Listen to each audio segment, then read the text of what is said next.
The states that only follow abstinence only, which means they don't talk about comprehensive sex, they have the highest unintended pregnancy rates.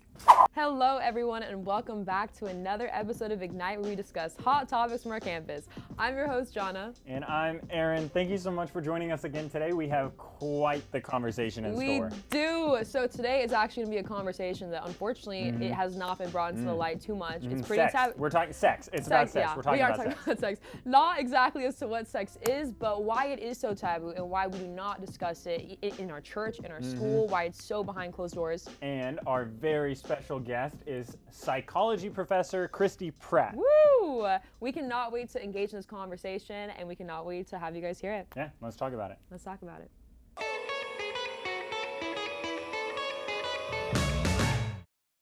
Professor Pratt, thank you so much for joining us. I can imagine all the psychology professors in a room together, and they're all picking straws on which one's going to come and talk about sex. Yeah. I know you've got the shortest one, but thank you for being here anyway. Yeah, I'm happy to be here. Thank you for having me. Thank you so much for being here. And we just wanted to say this topic that we're about to approach is something that unfortunately has been made so taboo within even the church context. Sure. And it's very interesting how that is.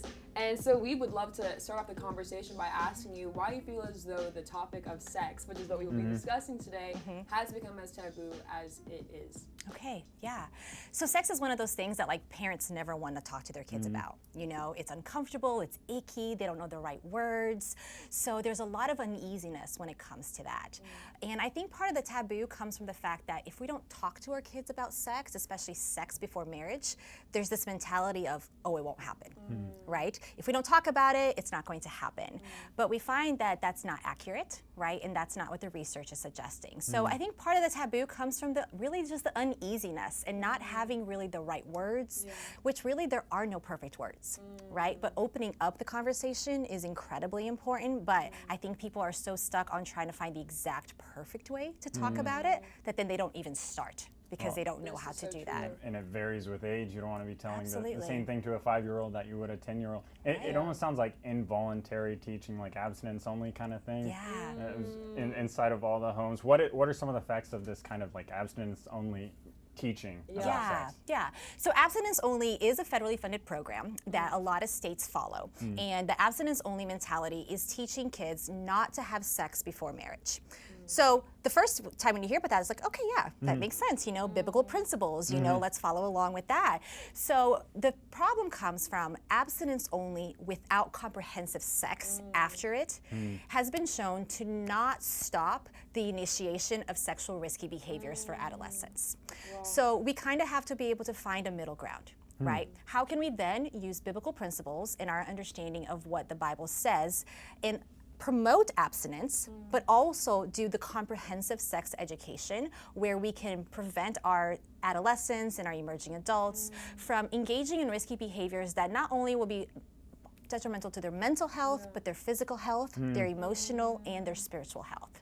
So we have to kind of bridge that gap, if you will, to how can we still promote abstinence while at the same time showing comprehensive sex and what the benefits are of understanding everything there. So studies are showing that it doesn't actually promote abstinence even though you're teaching it. It actually has the opposite effect. Wild. The states that only follow abstinence only, which means they don't talk about comprehensive sex, they have the highest unintended pregnancy rates. That's wild. Wow. What is Tennessee? Is Tennessee Tennessee's pretty high. Gotcha. There's a pattern if you look at the map. It's a lot of southern states that tend to have high rates of unintended pregnancies. Interesting. That tends to be a pattern that we see. So, and it's because a lot of times if they just say don't have sex, but they don't give you more information, right? They don't talk about reproduction. They don't talk about sexual behavior. They don't talk about STIs, sexually transmitted infections. They don't do that. Then you're not really giving them enough information to be able to make those decisions with it. I think it's interesting because I think a lot of our teaching to kind of have like us as like a society stray away from like sex before marriage is to kind of like reinforce like the negative aspects of sex. But you make a good point in saying that like our brains don't like function based off of the negative consequences. And so we kind of always think, oh, but that won't happen to us. Like that, like that's not gonna be me. But like you're saying, like I mean, a lot of times like that could be you, but we go more so on the reward aspect of it, which kind of go into that a little bit because that I'm a little bit curious about. Yeah. So, what are the benefits for this? If I'm driving and texting, I'm getting the endorphins because I'm texting and I'm able to see my friends responding, right? I'm not going to get a car accident because that happens to other people, right? So you're basing your decisions based on rewards. So whether the rewards is getting that feedback from a friend because you're texting, right? Or engaging in initiation of risky sexual behaviors at a young age. All of these things is what can I get out of? And the brain process that is happening there, you don't believe that those risk factors are associated to you. So that's why, I don't know about you guys, but when I had sex ed in a private Christian school, it was very much used like a scare tactic. Yeah. Here's some scary pictures of STIs, and here's what can happen if you do this, or that. But if you're thinking about the adolescent brain, they're like, that's not going to happen to me. This is actually very true, yeah. Scare tactic and shame-based. Shame-based, so many chapels where, the crumpled flower demonstration we talked about, or like the crumpled I don't know piece of this paper. one. So it's like you give, it's right on the nose. You give your flower to someone, and then they crumple it and take it apart, and then at the very end, Jesus holds the flower. And it's beautiful imagery, but it's also powerful imagery, and sort of subscript in there is purity culture, which we talked about at one point. And then the whole paper analogy where you have sex at a young age before marriage, you crumple up the paper, then when you unfold it, the paper is never the same again. Yeah. So it's I'm sure it also has a real negative shame-based effect on adolescents. Yeah. Well, and especially for individuals, imagine if someone has had sexual assault or abuse in their families. Right. And now they're hearing these discussions, right, based on, okay, you're never going to be whole again. Right, damaged. Right? Wow. You're Damaged damaged. goods. Exactly. And if in those situations it was out of their control, right? So it wasn't even their decision.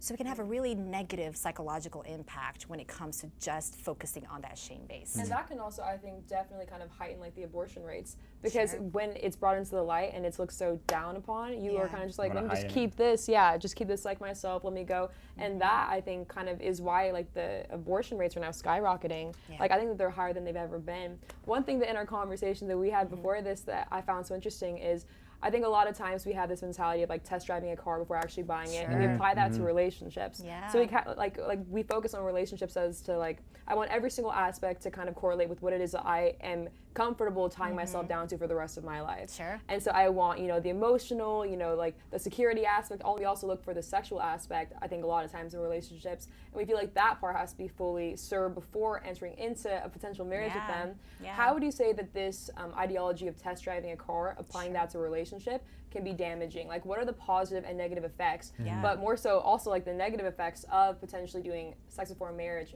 before marriage. That's not hard at all. That's an easy question. That's an in-depth question.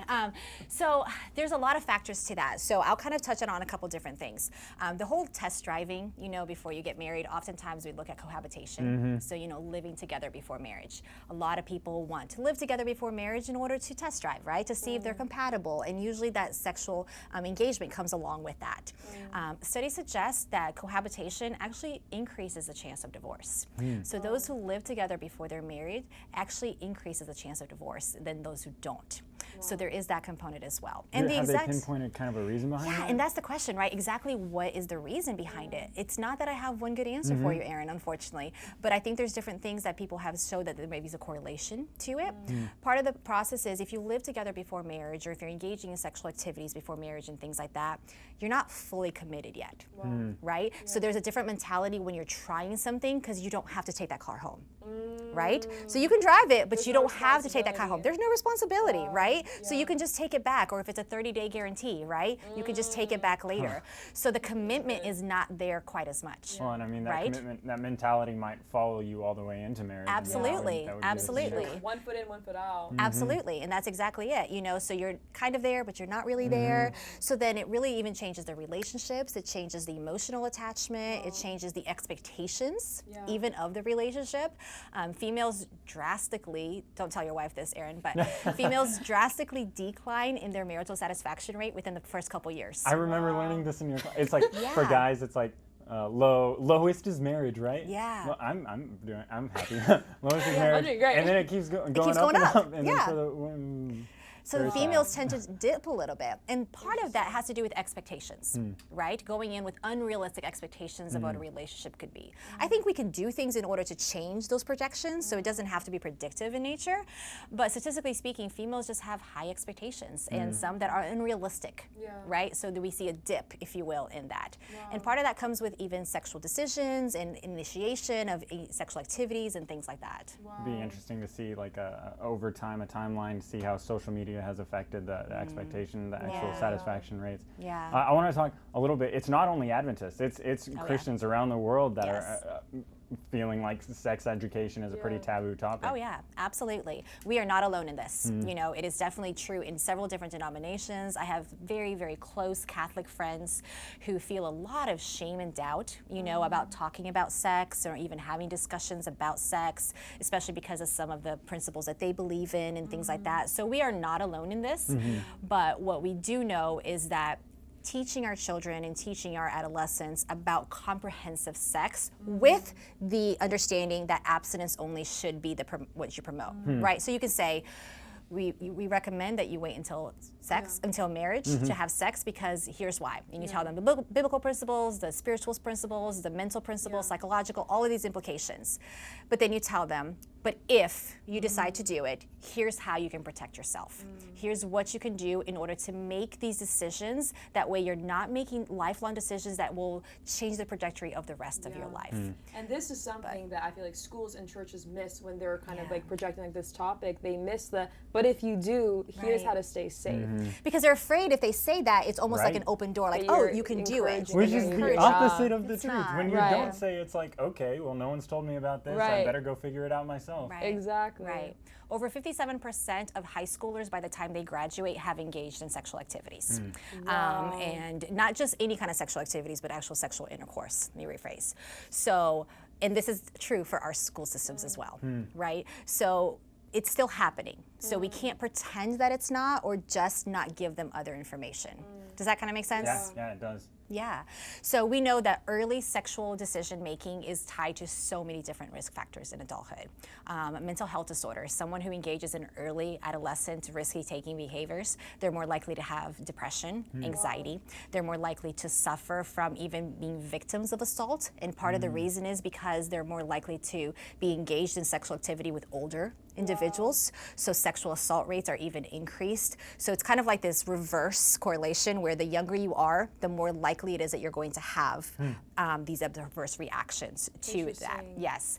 They're also more likely because of when they start, they're also more likely to have a higher number of sexual partners than someone who waits even until they're in their 20s. So there is a really high correlation with early sexual decision and mental health. Right, and also spiritual health, because kind of going to that whole, you're 1 foot in, 1 foot out, right? You're not fully committed, and you're really just trying it out, if you will, but you're not really.